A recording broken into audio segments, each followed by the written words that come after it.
la sección número 93 del curso de Estrategias de Comunicación Lingüística. El día de hoy le voy a presentar mi proyecto de la lectura oral, en el cual consiste en realizar una lectura del capítulo número 1 de la obra de Don Quijote de la Mancha. Entonces, sin nada más que agregar, comencemos con el proyecto. Capítulo 1, que trata de la condición y ejercicio del famoso hidalgo Don Quijote de la Mancha. En un lugar de la Mancha, de cuyo nombre no quiero acordarme, no ha mucho tiempo que vivía un hidalgo de los de lanza en astillero, adarga, antigua rocín flaco y galgo corredor, una olla de algo, más vaca que carnero, salpicón, la más noches, vuelos y quebrantos, los sábados, lentejas, los viernes, algún palomino de añadidura los domingos, consumían las 3 partes de su hacienda. El resto de día concluían ensayos de velarte, casas de velludo, para las fiestas con sus padrinos de domésticos, y los días de entre semana se ahorraba con su velori de los más finos. Tenía en su casa una ama que pasaba de los 40 y una sobrina que no llegaba a los 20. Y un mozo de canto y plaza enciaba el rocío como tomaba la poderosa, brisaba la edad de nuestro hidalgo con los 50 años. Era de complexión, decía, seco de carnes, enjuto de rostro, gran madurador y amigo de la casa. Quieren decir que tenía el sobrenombre de Quijada o Quesada, que en esto hay alguna diferencia en los autores que desde caso escriben, aunque por conjeturas verosímiles se deja entender que se llama Quijana. Pero esto importa poco a nuestro cuento, basta que en la narración de él no se salga un punto de la verdad. Es pues de saber que este sobredicho hidalgo, los ratos que estaba ociso, que eran los más del año, se daba a leer libros de caballerías, con tanta afición y gusto, que olvidó casi todo punto el ejercicio de la casa, y aún la administración de su hacienda llegó a tanto su curiosidad y desatino en esto, que vendió muchas hanegas de tierra, de sembradura para comprar libros de caballerías en el que leer, y así llevó a su casa todos cuentos pudo haber de ellos, y de todos ninguno le parecía tan bien como los que compuso el famoso Feliciano de Silva, porque la claridad de su prosa y aquellas intricadas razones suyas le parecían de perlas, y más cuando llegaba a leer aquellos requiebros y cartas de desafíos, donde en muchas partes hallaba escrito: la razón de la sin razón, que a mi razón se hace, de tal manera mi razón enflaquece, que con razón me quejo de la vuestra fermosura. Y también cuando leía los altos cielos, que de vuestra divinidad divinamente con las estrellas os fortifican y os hacen merecedora del merecimiento que merece la vuestra grandeza. Con estas razones perdía el pobre caballero el juicio y desvelábase por entenderlas y desentrañarles el sentido, que no se nos sacara ni las entendiera el mismo. Aristóteles, si resucitara para solo ello, no estaba muy bien con las heridas que don Belianis daba y recibía, porque se imaginaba que por grandes maestros que le diesen, no dejaría de tener el rostro y todo el cuerpo lleno de cicatrices y señales. Pero con todo, alababa en su autor aquel acabar su libro con la promesa de aquella inacabable aventura, y muchas veces le vino deseo de tomar la pluma y dalle fin al pie de la letra. Como ahí se promete, y sin duda alguna lo hiciera, aún saliera con ello, si otros mayores y continuos pensamientos no le estorbaran. Tuvo muchas veces competencia con el cura de su lugar, que era hombre doctor, graduado en Sigüenza, sobre cuál había sido mejor caballero. Palmerín de Inglaterra o Amadís de Gaula, más maese Nicolás Barbero del mismo pueblo. Decía que ninguna llegaba al caballero del febo, y que si alguno se le podía comparar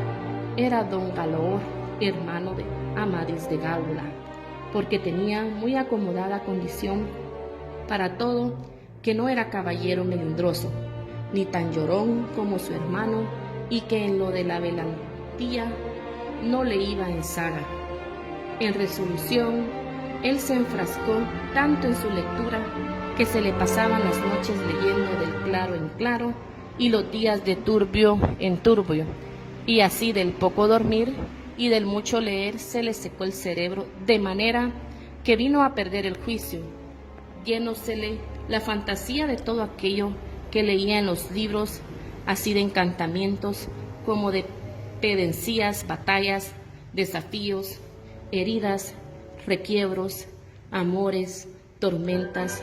y disparates imposibles. Y asentósele de tal modo en la imaginación que era verdad toda aquella máquina de aquellas soñadas invenciones que leía, que para él no había otra historia más cierta en el mundo. Decía que el Cid Ruy Díaz había sido muy buen caballero, pero que no tenía que ver con el caballero de la ardiente España, que de solo en revés había partido por medio de dos fieros y descomunales gigantes. Mejor estaba con Bernardo del Carpio, porque en Roncesvalles había muerto a Roldán el encantado, valiéndose de la industria de Hércules, cuando ahogó a Anteo, el hijo de la tierra, entre los brazos. Decía mucho bien del gigante Morgante, porque con ser de aquella generación gigantea, que todos son soberbios y descomedidos, él solo era afable y bien criado, pero sobre todos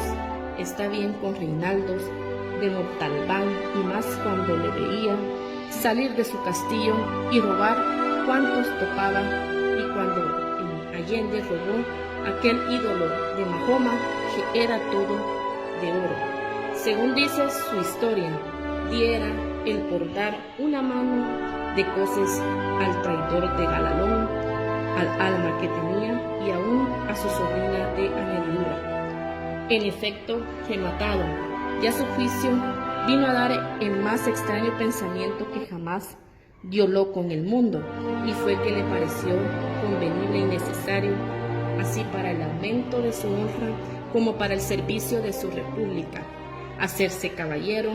andante y irse de todo el mundo con sus armas y caballos, a buscar las aventuras y a ejercitarse en todo aquello que él había leído que los caballeros andantes se ejercitaban, deshaciendo todo freno de agravio y poniéndose en ocasiones y peligros donde acabándolos cobrase eterno nombre y fama. Imaginábase el pobre ya coronado por el valor de su brazo, por lo menos del imperio de Trapisonda, y así, con estos tan agradables pensamientos, llevado del extraño gusto que en ellos sentía, se dio priesa a poner en efecto lo que deseaba, y lo primero que hizo fue limpiar unas armas que había sido de sus bisabuelos, que tomadas de orín y llenas de moho, luengos siglos había que estaban puestas y olvidadas en un rincón, limpiólas y aderezólas lo mejor que pudo, pero vio que tenían una gran falta, y era que no tenían nada de encaje, sino morrión simple. Mas esto suplicó su industria, porque de cartones hizo un modo de media celada, que encajada con el morrión hacía una apariencia de celada entera. Es verdad que para probar si era fuerte y podía estar al riesgo de una cuchilla, sacó su espada y le dio 2 golpes, y con el primero y en un punto deshizo lo que había hecho en una semana, y no dejó de parecerle mal la facilidad con que la había hecho pedazos, y por asegurarse desde peligro, la tomó a hacer de nuevo, poniéndole unas barras de hierro por de dentro, de tal manera que él quedó satisfecho de su fortaleza y sin querer hacer nueva experiencia, de ya la diputó y tuvo porcelana finísima de encaje. Fue luego a ver su rocín y aunque tenía más cuartos que un real y más tachas que el caballero de Gunela, que tatum pelis et osafuit, le apareció que ni el bucéfalo de Alejandro ni Babieca, el Cid con él se igualaban. 4 días se le pasaron en imaginar qué nombre le pondría, porque según se decía, él a sí mismo no era razón que caballo de caballero tan famoso y tan bueno el sí por sí estuviese sin nombre conocido, y ansí preocupaba acomodársele de manera que declarase quién había sido antes que fuese de caballero andante y lo que era entonces, pues estaba muy puesto en razón que mudando su señor estaba, mudase él también el nombre y le cobrase famoso y de estruendo como convenía a la nueva orden y al nuevo ejercicio que ya procesaba, y así después de muchos nombres que formó, borró y quitó, añadió, deshizo y tornó a hacer en su memoria e imaginación, al fin le vino a llamar Rocinante nombre a su parecer, alto, sonoro y significativo de lo que había sido cuando fue Rocín, antes de lo que ahora era, que era antes y primero de todos los del mundo, pues su nombre y tan a su gusto, a su caballo, quiso ponérsele a sí mismo en este pensamiento de nosotros 8 días.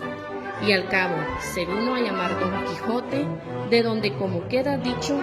tomaron ocasión los autores desde tan verdadera historia que sin duda se debía de llamar Quijada y no Quesada, como otros quisieran desde en valeroso Amadis, no solo se había contentado con el llamarse Amadis a secas, sino que añadió el nombre de su reino y patria por hacerla famosa, y se llamó Amadis Gaula. Así quiso, como buen caballero, añadir al suyo el nombre de la suya y llamarse Don Quijote de la Mancha, con que a su parecer declaraba muy al vivo su linaje y patria a la honrara con tomar el sobrenombre de ella. Limpias, pues sus armas hecho del morrillo, celada, puesto nombre a su rocín, y confirmándose a sí mismo, se dio a entender que no le faltaba otra cosa sino buscar una dama de quien enamorarse, porque el caballero andante sin amores era el árbol sin hojas y sin fruto y cuerpo sin alma. Decía él: si yo, por malos de mis pecados o por mi buena suerte, me encuentro por ahí con algún gigante, como de ordinario les acontece a los caballeros andantes, y le derribó de un encuentro, o le parto por mitad del cuerpo, o finalmente le venzo y le rindo. No será bien tener a quien enviarle presentado y que entre sí y que de rodillas ante mi dulce señora y diga con voz muy rendida: yo, señora, soy el gigante Caraculiambro, señor de la insula Malindrania, a quien venció un singular batalla, él jamás como se debe, alabado caballero Don Quijote de la Mancha, el cual me mandó que me presente ante vuestra merced para que la vuestra grandeza disponga de mí a su talento. O como se holgó nuestro buen caballero cuando hubo hecho este discurso, y más cuando halló a quien dar nombre de su dama, y fue a lo que se cree que en un lugar cerca del suyo había una hermosa labradora de muy buen parecer, de quien el tiempo estuvo enamorando, aunque según se entiende ella jamás lo supo ni le dio trata de ello. Llamábase Aldonza Lorenzo, y a ésta le pareció ser bien darle título de señora de sus pensamientos, y buscándole nombre que no desdíjese mucho del suyo, y que tirase y se encaminase al de la princesa y gran señora, vino a llamarla Dulcinea del Toboso, porque era natural del Toboso, nombre a su parecer,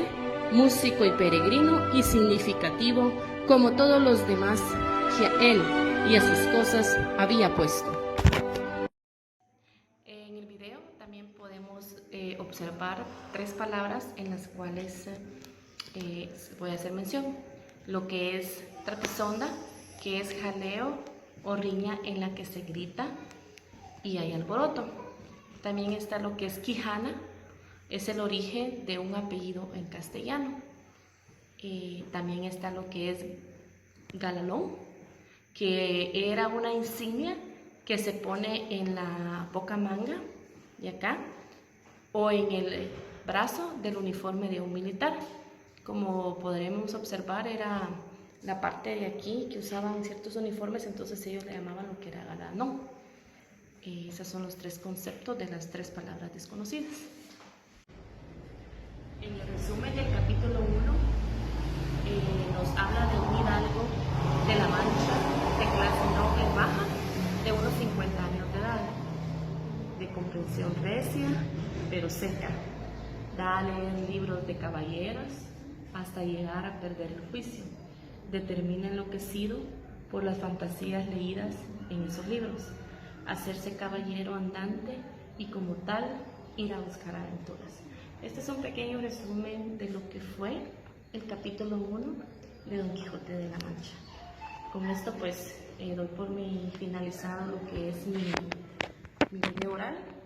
y espero